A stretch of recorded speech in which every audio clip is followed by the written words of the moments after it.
And welcome in to another episode of the Outsider Sports Hockey Podcast. And as you can see, it's just me here today, guys. Ben Mandel here with you. And we're going to break down opening night, right? A huge, great triple header of games over in the NHL.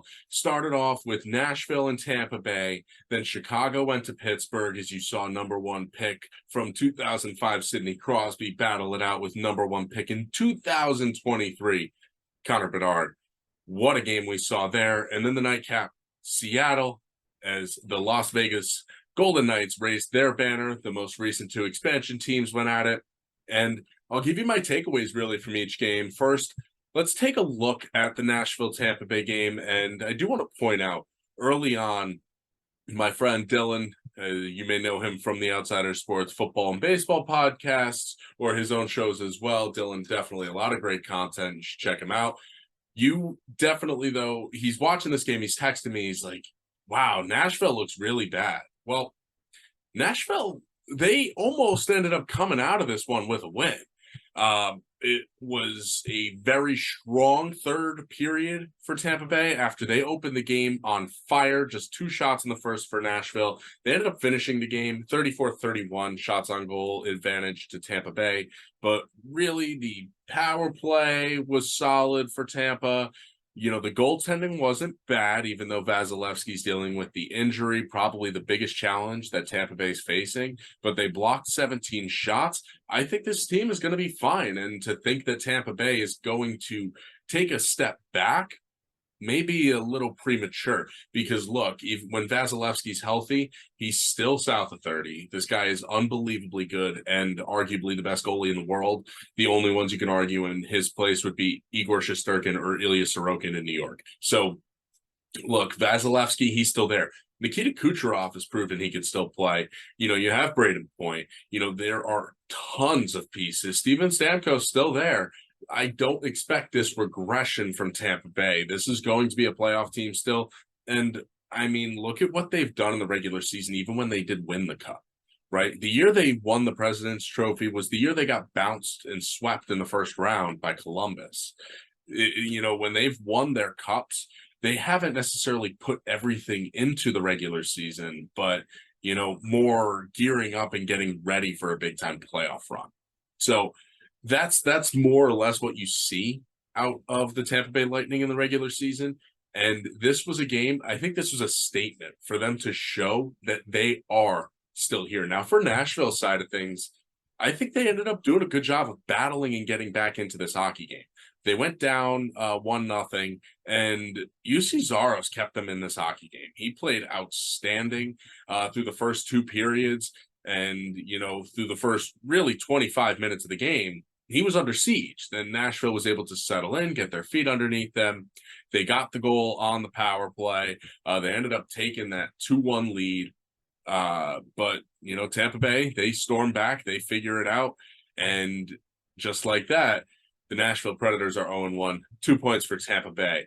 The other game, right after, the first round picks in Bedard and Crosby. And my biggest takeaway from this game is more of the same from the Penguins. Now, yeah, you brought in Carlson. They made all these moves somehow, you know, with the cap, you know, but outside of Brian Rust, Jake Gensel, and Sidney Crosby, there isn't another Penguin forward on the score sheet. And it's just unbelievable that there is no scoring depth from the Pittsburgh Penguins.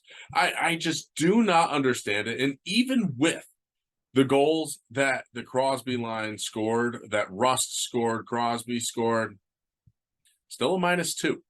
So they were out there for the goals that Chicago did score. And, you know, for Chicago's side of things, you have to be excited. Bedard looked better as that game went on, but they look like they have four lines that are just going to grind. And, you know, the top line, it may not jump out at you too much, but Taylor Hall is a talented player. You saw him win the Hart in New Jersey. This is a guy who can go out there and get you points, and he's going to be playing a premier role with a talented playmaker like Connor Bedard. Ryan Donato's a guy who can clean up in front, as you saw with his goal that he scored on opening night.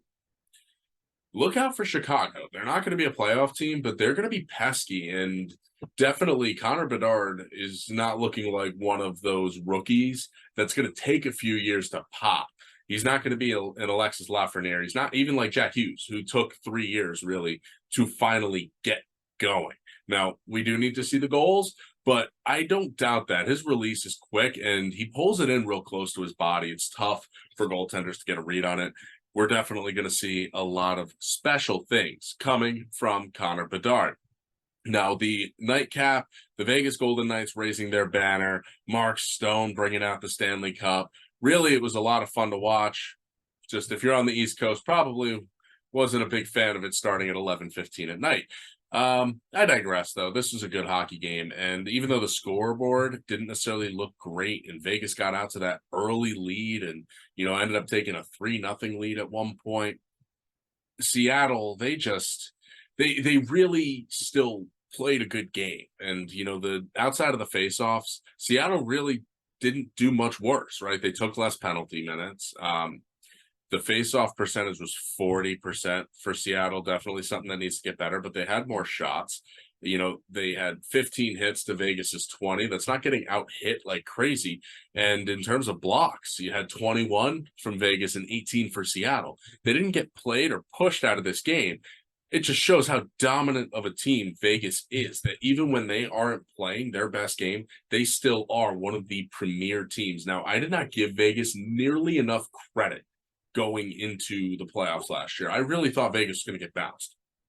And maybe it's because I thought very highly of Edmonton. I didn't think Winnipeg was going to do it. But, I mean, I just didn't think Vegas had the firepower. But boy, oh boy, do they.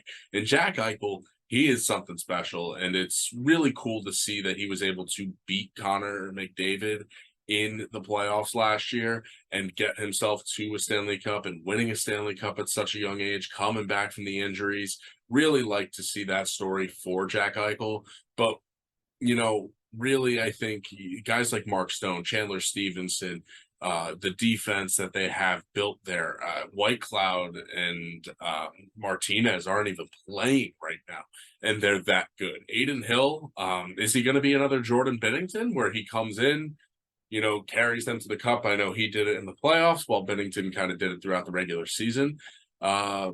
It's interesting. I like to see them give Aiden Hill the starting job after that Stanley Cup run. I think he looked great. I don't think it's a Binnington case where, eventually he's just going to keep getting worse and worse. I think really the biggest thing with Aiden Hill is the fact that he gets to play with that defensive group in front of him, in front of Bruce Cassidy's system. It really is something special and dynamic. And I'm excited to see if Vegas can repeat. Obviously, I'm a Devils fan. Mikey D's Devils fan. Tom's a Rangers fan. I don't think any of us, if our teams don't win, wouldn't at least be intrigued by the idea of Vegas repeating as Stanley Cup champions because, that's just a fun group and a fun hockey city now. Now, we do have a bunch of games being played over on tonight. It's Wednesday night for when this gets released. Carolina, Ottawa, Montreal, and Toronto. Chicago, right back at it. Connor Bedard gets to play his first set of back-to-backs, and they're both in prime time. This one's over on TNT, so he gets to talk to his boy Biz. You have Calgary and Winnipeg, LA and Colorado, Vancouver and Edmonton for those games on Wednesday night. And then you have the New York teams in action on Thursday. The New York Rangers here going to Buffalo, the New Jersey Devils hosting the Detroit Red Wings in their season opener and home opener. Definitely a lot of excitement in this area. The New York Islanders, on the other hand, not getting into action quite yet, but of all of these games, obviously, I'm excited for the Devils Detroit one. I really want to see Buffalo and New York because when you look at the Sabres and what is expected of them and everything that they can do, it really, really is exciting because I really think that this team, it can go far. Right. I think if, the young pieces are put in and they are working out, I think Buffalo is a team that certainly can make a run here. Like, why not? Tage Thompson, if he makes that jump, Buffalo's elite. But like, there's only one more jump for Tage Thompson to make, and it is to absolute superstar. He proved that he's a star last year. He can put himself into that upper tier of top 5 guys if he gets even better this year. So, and not to mention the fact, everyone, and I mean everyone, cannot wait to see what the Buffalo Sabres goaltending is going to look like, right? Devin Levi, yeah, he's going to be special. And everyone on the pod was talking about it. Mikey D, Tom, and I, we love Devin Levi. We think he's going to be something special. And hey, if we can get a big-time goaltending matchup on opening night for the Rangers, the only thing that would make it better would be if it's in the Garden, right? I would love to see that in the Garden. It will be over in Buffalo, though.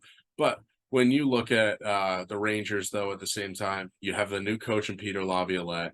You definitely feel like the Rangers are trying not to play Shesterkin a little bit too much and burn him out. That's why they brought in Jonathan Quick. We'll see if he actually is going to spell Shesterkin a little bit. I think it may be some trouble for them, especially – if they find themselves needing to chase teams and get wins to get into the playoffs. If they have to ride Igor to get there, they will. Now, Peter Laviolette, though, does bring a little bit more structure, and I'm excited to see how these young Ranger players play under more structure. Gerard Gallant was definitely a little bit more free and easy, stubborn in his ways, wanted to keep the same combinations he had. Peter Laviolette's not going to do that. He's a better coach than Gerard Gallant, in my opinion. The only thing is I still don't love Peter Laviolette as a coach. I think there's a reason why he hasn't been able to get over the hump recently. And the last time he even had remote success was in Nashville. And I think he kind of choked a little bit on that one as well. So Rangers Buffalo, that's the game I am looking for. If you want to place a bet on that, I'd take Buffalo. I think Buffalo being at home, it's definitely a good pick there. I definitely take the over as well, unless we see both Levi and Shesterkin in net, which I think we will because it is opening night. So hammer the under, take Buffalo. I think we're going to have some good games, though. New Jersey playing Detroit. I think the Devils are going to get after it. That game, hammer the over. We know what the Devils' goaltending situation is, and we know how fast New Jersey is. You parlay that with the Ranger game, I think you'll feel good. But that is going to do it for me here on the Outsider Sports Hockey Podcast. Can't wait to get back at it next week when we have the full group back with Mikey D and Tom Leone. Sorry, it's just me this week, guys, but I hope you enjoyed. We'll see you next week, and have a good one.